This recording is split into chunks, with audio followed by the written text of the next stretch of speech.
What's up, everybody? It's Jordan, and welcome to the Sports Dude Hind Show. And in this video, I'm continuing my series of doing a semi mock draft for each NFL team.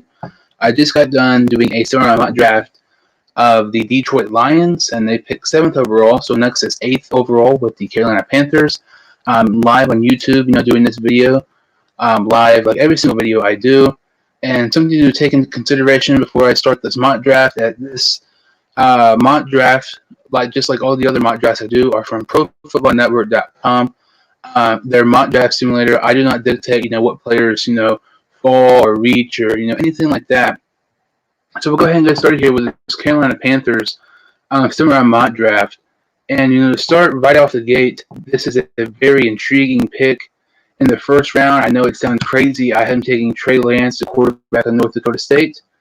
Honestly, I don't think Trey Lance will drop to 8, but if he does, I think the Carolina Panthers have to select him because obviously they traded to get the former New York Jets quarterback Sam Darnold. They trade a second, fourth, and a sixth round pick for him, but that second and fourth are actually next year's picks instead.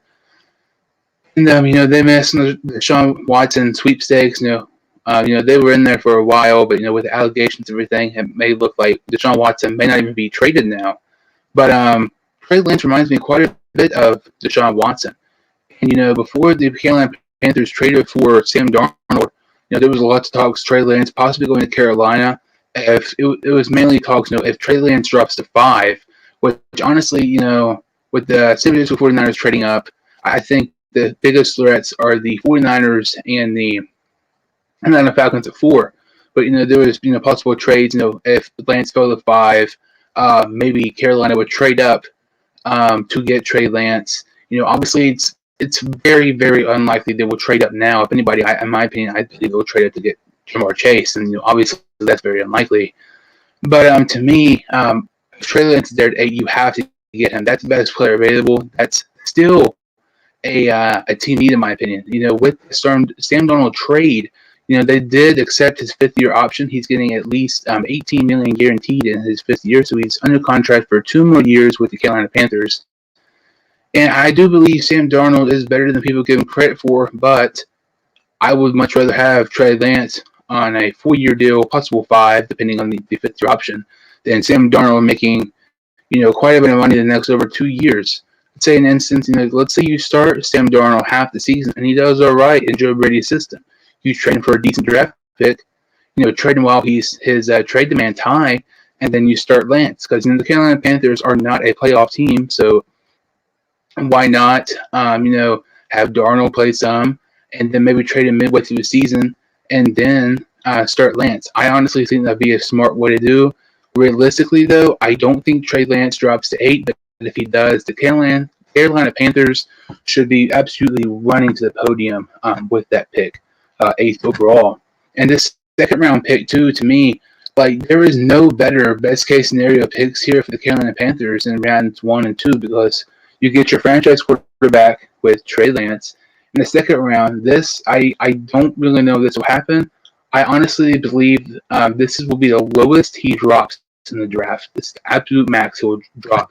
It's Terrence Marshall Jr., the wide receiver from LSU. And like I mentioned, this mock draft, like all mock drafts, are from Pro Football Network, so I cannot dictate where players drop and how far they drop.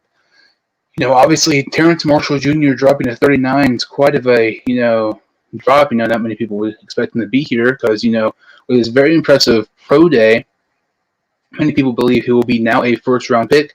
I believe he ran a 4.39 as 40-yard dash, very impressive. But the fact, that Joe Brady was the offensive coordinator at LSU, while Terrence Marshall was their 3rd best wide receiver and still managed to get 10 receiving touchdowns and over 600. 10 receiving touchdowns and over 600 yards in his one season with Joe Brady as his offensive coordinator.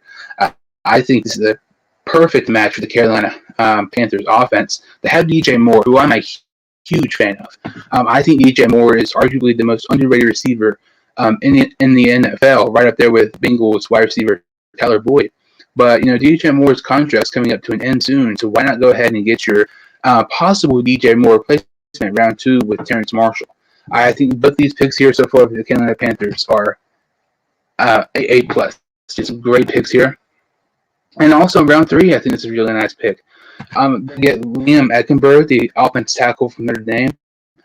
This is very, very interesting because I have seen Liam Eckenberg be drafted within the top 25 as of today, but I've also seen him being drafted in the 3rd round. Liam Eckenberg, to me, as an offensive lineman, I think he's a big question mark comes back to you. I have no idea where he's going to go. I think some teams view Eckenberg a lot higher than other teams view him.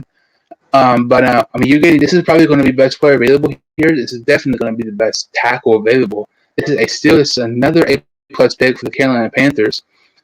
This is just a phenomenal pick here. I mean, you're getting 3 absolute studs at the offensive side of the ball, and Trey Lance, Terrence Marshall Jr., and Liam Eckenberg so far.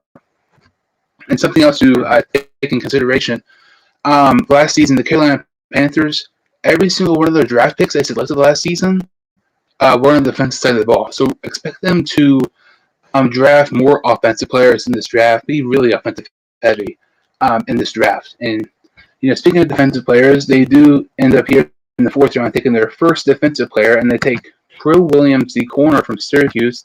I like this pick a lot. I think Troy Williams is a very good corner. I think this will probably be about where he goes.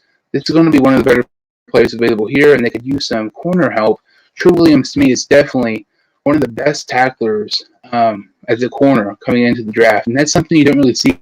It seems like nowadays in the NFL, corners are more so, just trying to get the interceptions. But Troy Williams, he's a guy, who makes some huge hits, which is just crazy. You do not see that from corners, it seems like, anymore. And I think that'd be a very nice pick here to get some secondary help for the Carolina Panthers in the 4th round by getting Troy Williams. In the 5th round, this may be a little bit of a reach, but I actually kind of like it. They take Bowling Green tight end Quentin Morris.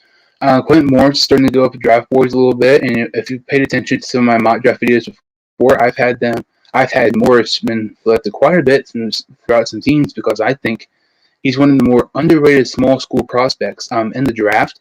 He had absolutely fantastic Senior Bowl week in practice, and he had a phenomenal game too, actually even hurdling over a defender. He's very athletic, and I think the Panthers could use a nice tight end. You look at Joe Brady's offense while he was at LSU. They had Teddy Smalls and I can't remember the other tight end, but he was pretty decent as well. Maybe Quentin Morris can lead your Thaddeus Moss in this type of situation with the Carolina Panthers offense.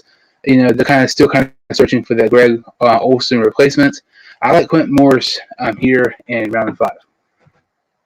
And round 6, speaking of Joe Brady, I think, even though it's on the opposite side of the ball, I think Joe Brady may have a little bit of a factor in this pick here. Round 6, they take close to safety Jacoby Stevens. I really like this pick here because I think, Jacoby Stevens, despite playing for LSU and winning a national championship, I think Jacoby Stevens is one of the more underrated prospects as we go into the, 6th, early 7th, round range. And Jeremy Chin, he does not get enough credit last season. He was drafted by the Carolina Panthers this past season. He was a rookie. He was absolutely phenomenal. If it wasn't for Chase Young, I really think Jeremy Chin should have won the Defensive Player of the Year. And Jacoby Stevens, despite being drafted in the 6th round, I think will have immediate impact on the Carolina Panthers secondary. You have Jacoby Stevens and Jeremy Chin. That is a very, very nice safety duo for the Carolina Panthers in the next several years. I think that's a plus pick. It might not be necessarily a team need, but it's one of those type of players like you just cannot pass up on Jacoby Stevens as the 193rd pick overall. So the last pick here, they actually have 2 6th-round picks. They do not have a 7th-round pick. I have them taking Houston linebacker Grant Stroud. I like this pick here. They could use some linebacker help. They're trying to still find some pretty good linebackers. With the departure recently of Luke Kuechly. Grant Stroud, to me, I think he's an intriguing prospect. He had lots. He was very impressive. There were several teams, at his pro day looking at him. And the teammate Turner as well. But I could definitely see maybe the Carolina Panthers taking a chance on him in round 6. And if he doesn't work out, it's not the biggest deal in the world because it's just a 6th-round pick. It's something like taking a big chance and picking him in like the third or fourth round or something like that. But overall, I think this Carolina Panthers mock draft is definitely just outstanding. I think this has to be a plus. If Carolina Panthers fans complain at this mock draft, I just don't know how you can, because this is probably, since starting up the series again of doing a post free agency 7 round mock drafts, I honestly believe this might be the best one yet. I also really like the Cincinnati Bengals one I done. I know lots of Bengal fans weren't too happy with it, but this is a perfect draft for the Carolina Panthers. And I will go over these picks here one more time. In the first round, they take North Dakota State quarterback Trey Lance. In the second, LSU receiver Terrence Marshall Jr. In the third, Notre Dame offensive tackle Liam Eckenberg. In the fourth round, Trill Williams, the corner from Syracuse University. In the fifth round, Bowling Green tight end Quentin Morris. In the sixth round, they take LSU safety Jacoby Stevens. And with their last pick of the draft and with their second sixth-round pick, they take Houston linebacker Grant Stroud. So that was my Carolina Panthers 7-round mock draft. Next will be the Denver Broncos post-free agency 7-round mock draft. Thank you all so much for listening. If you could like this video and subscribe to the channel, I would really, really appreciate it. And I will see you next time on Sports